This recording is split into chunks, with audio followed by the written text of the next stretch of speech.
Tahukah ayah dan bunda apa itu buku KIA? Buku KIA singkatan dari Buku Kesehatan Ibu dan Anak. Setiap ibu hamil mendapatkan satu buku KIA untuk kehamilan tunggal. Dan tambahan satu buku KIA untuk anak yang lain pada kehamilan kembar. Buku KIA wajib dibawa oleh bunda setiap berkunjung ke posyandu, kelas ibu hamil, kelas ibu balita, pos PAUD, BKB, dan fasilitas kesehatan lainnya, seperti puskesmas dan jaringannya, klinik, praktik dokter, praktik bidan, dan rumah sakit. Dalam satu buku KIA, terdiri dari buku KIA untuk ibu dan buku KIA untuk anak. Pembahasan pertama, bagian ibu. Apa saja isi buku KIA bagian ibu? Di dalam buku KIA bagian ibu, terdapat petunjuk penggunaan bagi ibu atau keluarga, bagi kader, dan bagi tenaga kesehatan. Daftar isi.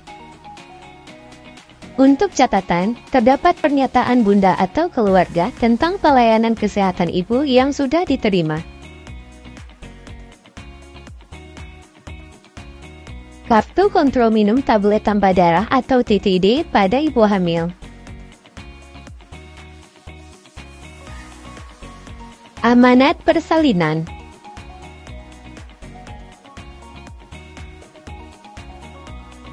Pelayanan dokter.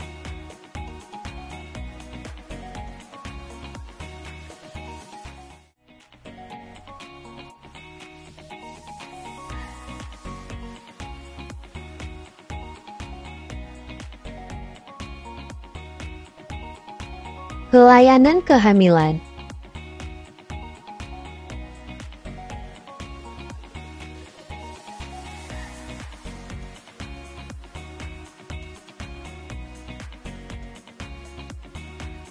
Pemantauan mingguan ibu hamil.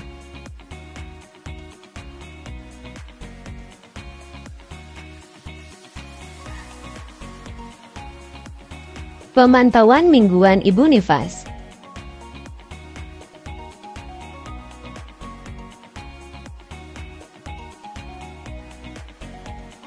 Catatan pelayanan ibu.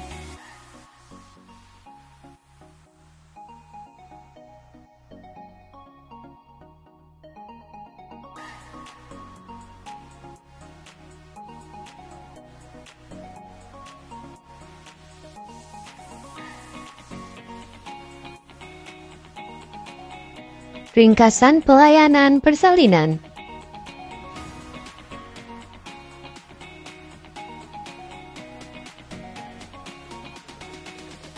Ringkasan pelayanan masa nifas.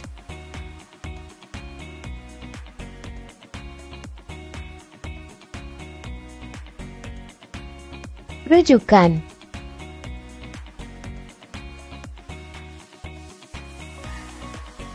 Sebagai informasi, pada masa kehamilan, terdapat informasi tentang absensi kelas ibu hamil, perawatan sehari-hari, kebutuhan makan sehari-hari bagi ibu hamil, aktivitas fisik dan latihan fisik, dan juga tanda bahaya. Pada masa persalinan, terdapat informasi tentang persiapan persalinan, tanda awal persalinan, proses melahirkan, dan tanda bahaya persalinan. Pada masa nifas, terdapat informasi tentang depresi pasca salin, perawatan nifas, hal-hal yang harus dihindari, dan tanda bahaya nifas.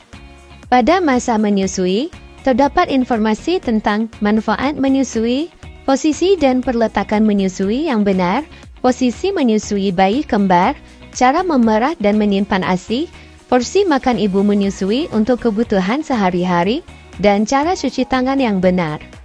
Dan juga terdapat informasi tentang keluarga berencana atau yang biasa disebut dengan KB. Pembahasan selanjutnya, bagian anak. Di dalam buku KIA untuk anak, terdapat petunjuk penggunaan untuk ibu atau keluarga, untuk guru PAUD atau guru TK atau guru RA, untuk kader, dan untuk tenaga kesehatan. Daftar isi. Untuk catatan, terdapat pernyataan ibu atau keluarga tentang pelayanan kesehatan anak.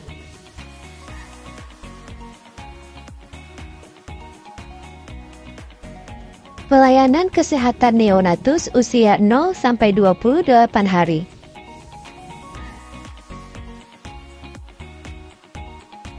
Grafik kurva pertumbuhan untuk anak perempuan.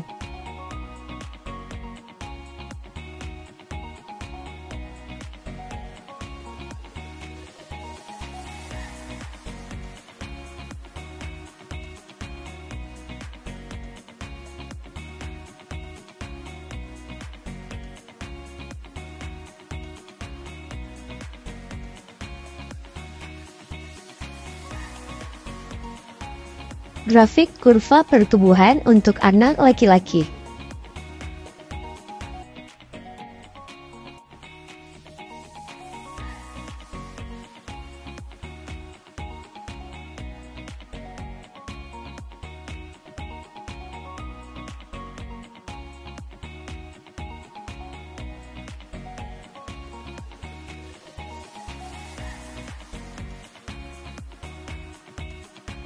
Pelayanan gizi, yaitu PMBA, vitamin A, dan obat cacing.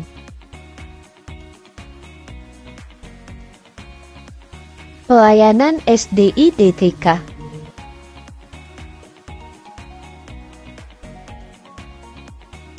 Pelayanan imunisasi.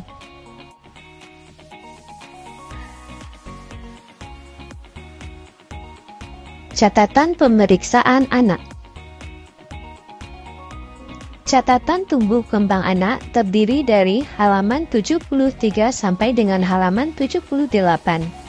Status tumbuh kembang anak pada saat pemeriksaan sesuai dengan hasil plotting pada lembar kurva pertumbuhan dan hasil pelayanan SDI-DTK. Pemantauan harian bayi baru lahir usia 0 sampai dengan 12 bulan.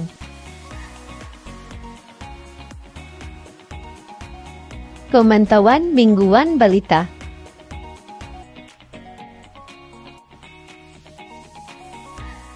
Sebagai informasi, terdapat pengetahuan untuk ibu atau keluarga tentang pemantauan kesehatan bayi baru lahir, usia 0 sampai dengan 28 hari.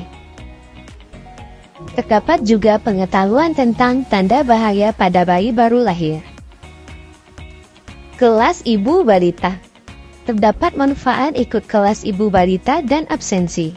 Ibu dan ayah atau keluarga dapat ikut serta dalam kegiatan tersebut.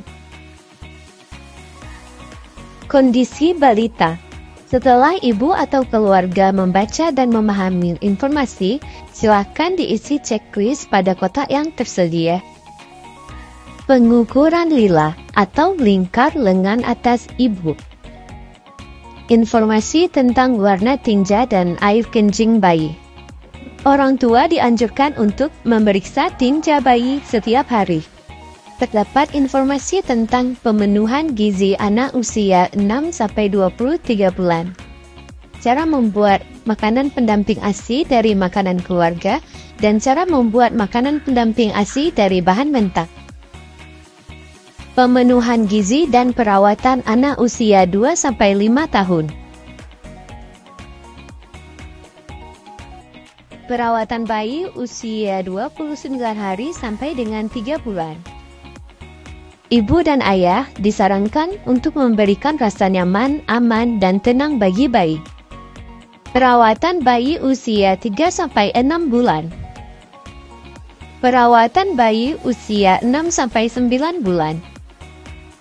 Perawatan bayi usia 9-12 bulan. Perawatan anak usia 12-18 bulan. Perawatan anak usia 18-24 bulan. Perawatan anak usia 2-3 tahun. Pola asuh anak. Perlu diketahui bahwa pada tahap ini terjadi proses mencontoh peran, seperti anak laki-laki yang mencontoh ayahnya dan anak perempuan yang mencontoh ibunya. Oleh karena itu, harus ada kerjasama antara ayah dan ibu beserta keluarga dalam membantu pola asuh anak dalam menjalani tahap usia dini. Perawatan anak usia 3-4 tahun. Lakukan stimulasi seperti menyebutkan nama benda, menggambar, menghitung, dan lain-lain. Perawatan anak usia 4-5 tahun. Lakukan stimulasi bermain peran, bercerita, melatih anak melakukan hal-hal mudah sendiri seperti memakai pakaian dan lain-lain. Perawatan anak usia 5-6 tahun. Lakukan stimulasi anak dengan bermain di luar ruangan seperti berlari, belajar bermain sepeda, dan lain-lain. Informasi tentang kesehatan lingkungan. Jauhkan anak dari asap rokok, polusi, dan limbah kotoran. Pastikan selalu tersedia air bersih dan sebagainya. Informasi tentang keselamatan lingkungan. Hindari anak dari bahaya tenggelam, resiko jatuh, jauhkan anak dari bahaya api dan listrik. Informasi perlindungan anak adalah tentang bagaimana melindungi anak dari kekerasan fisik, psikis, dan kejahatan seksual, yaitu dengan cara ajarkan anak untuk berhati-hati dengan orang asing atau orang tertentu, bahwa bagian tubuh pribadi tidak dapat disentuh oleh siapapun. Dan yang paling penting pada tahap ini adalah membangun komunikasi yang baik dengan anak. Informasi tentang anak dengan disabilitas. Jika ayah dan bunda memiliki putra atau putri dengan disabilitas, maka penjelasan informasi di halaman ini dapat sangat bermanfaat untuk menambah wawasan ayah dan bunda untuk meminimalisir masalah maupun resiko yang mungkin terjadi pada putra atau putri tersayang. Informasi tentang perawatan ketika anak sakit. Pada halaman ini sudah terdapat penjelasan tentang bagaimana perawatan ketika anak sedang demam, atau batuk, atau luka, ataupun diare. Informasi tentang kesiapsiagaan dalam situasi bencana. Indonesia merupakan negara yang terletak di wilayah yang rawan bencana.